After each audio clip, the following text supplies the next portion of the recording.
안녕하세요. KB증권 리서치센터에서 중국 기업 분석을 맡고 있는 강효주입니다. 2023년 중국의 양회 시즌이 또다시 돌아왔습니다. 중국은 매년 3월 초 1년의 경제정책 방향성을 제시해주는 회의인 양회를 진행하죠. 우리는 회의에서의 내용을 통해서 한 해의 중국 투자 방향성을 잡아갈 수 있는데요. 3월 4일부터 13일까지 진행될 양회, 무슨 얘기를 하고 있는지, 우리 투자 방향성은 어디로 잡아야 하는지 살펴보도록 하겠습니다.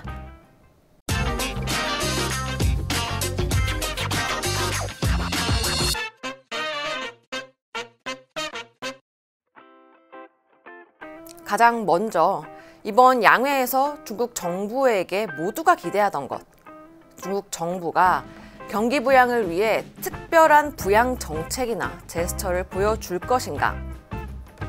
안타깝게도 이번 양회에서 특별한 부양 정책은 없이 평이한 수준에 그쳤습니다. GDP 성장률 목표치나 재정을 얼마나 적극적으로 투자할 것인가의 바로미터인 재정 적자율 목표치 모두 각각 5%, 3%를 제시하면서 지난해와 비슷한 것은 물론 시장에서 예상하던 수준이었는데요. 그동안 리오프닝 이후에도 경기가 지지부진하다 보니 중국 정부가 특히 부동산 시장 부양 정책을 발표하지 않을까라는 기대가 있었죠. 이 때문에 중국 증시뿐 아니라 한국에서도 시크릿컬 관련한 주식들이 강세를 보여왔습니다. 다만 이제 시크릿컬에 대한 눈높이는 다소 낮춰야 할 것 같습니다. 부동산 관련해서 중국 정부는 신규 부채 부담을 억제하고 대출 잔액을 축소하겠다고 언급하면서 부양보다는 오히려 부채를 줄이는 것에 핵심을 두는 모습이었기 때문입니다. 이제는 부양 정책이 아니라 4월에 발표될 1분기 경제 지표에서 정말로 중국의 경기가 개선되는 것이 관찰되는지, 이것이 시크릿컬 주가가 다시 움직일 수 있는 동력이 될 것으로 판단하고 있습니다. 그렇다면 부양 정책에 몰렸던 관심은 어디로 움직일까? 여러 번 강조한 바 있죠. 시진핑 3기 정부의 핵심인 안보로 집중될 가능성이 높아 보입니다.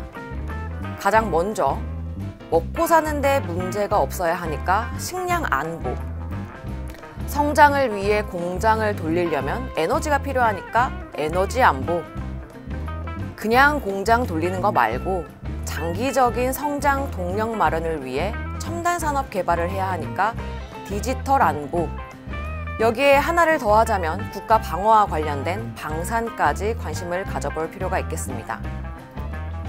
그 중에서도 최선호는 이번 양회에서 구체적으로 정책이 언급된 디지털 안보입니다. 실제로 이번 양회에서 유일하게 디지털 경제를 구축하자라고 선업을 언급해줬고요. 특히 특이했던 점은 도시 신규 취업자 수 목표치를 1,200만 명으로 역대 최고치를 제시하면서 고용 확대를 강조한 동시에 플랫폼 경제 발전을 지원하겠다고 이야기한 점에 있습니다. 중국에서 가장 IT 기술력은 높지만 지난 2년간 정부 규제 대상이었던 플랫폼 기업에게 데이터 센터 건설이나 소프트웨어 개발과 같은 분야에 고용을 확대하도록 하겠구나. 이게 디지털 경제 구축의 바탕이 되겠구나 추측할 수 있는 대목이죠. 이 디지털 안보를 구축하기 위한 디지털 경제 정책의 이름을 달자면 바로 그동안 강조해왔고 지난 시간에도 말씀드렸던 동수서산이라고 보시면 될 것 같습니다. 결국 디지털 경제라는 게 인공지능, 자율주행과 같은 첨단 산업으로 움직이는 경제를 만들겠다는 것인데, 이거 하려면 일단 어마어마하게 방대한 데이터들이 필요하니 일단 이들을 처리할 수 있는 데이터 센터를 미친 듯이 지어야겠죠. 이 데이터 센터를 누가 짓느냐? 중국에서는 통신 3사가 메인입니다. 그리고 그 다음 데이터 센터를 지을 때 필요한 기초적인 인프라들, 네트워크를 연결하는 광통신 부품, 서버, 반도체 등의 수요가 크게 늘어나면서 관련 기업들이 수혜를 받겠고요. 데이터 센터를 운영하기 위해 필요한 에너지원들도 추가로 개발이 필요하겠죠.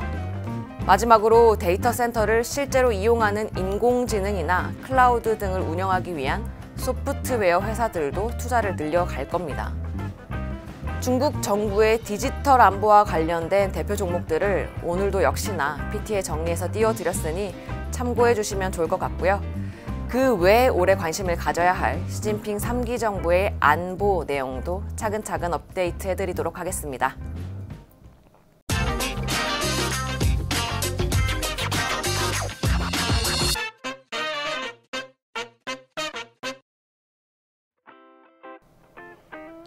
오늘은 2023년 중국 양회 내용에 대해서 업데이트 해봤습니다.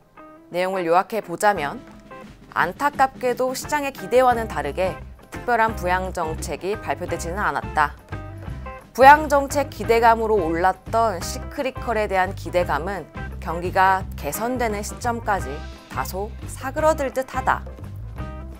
시장의 관심은 다시 시진핑 3기 정부의 핵심인 안보로 넘어갈 것으로 전망되는데 그중에서도 양회에서 언급해준 동수서산 관련 디지털 경제 투자 테마에 집중해보자 정도로 정리할 수 있겠습니다.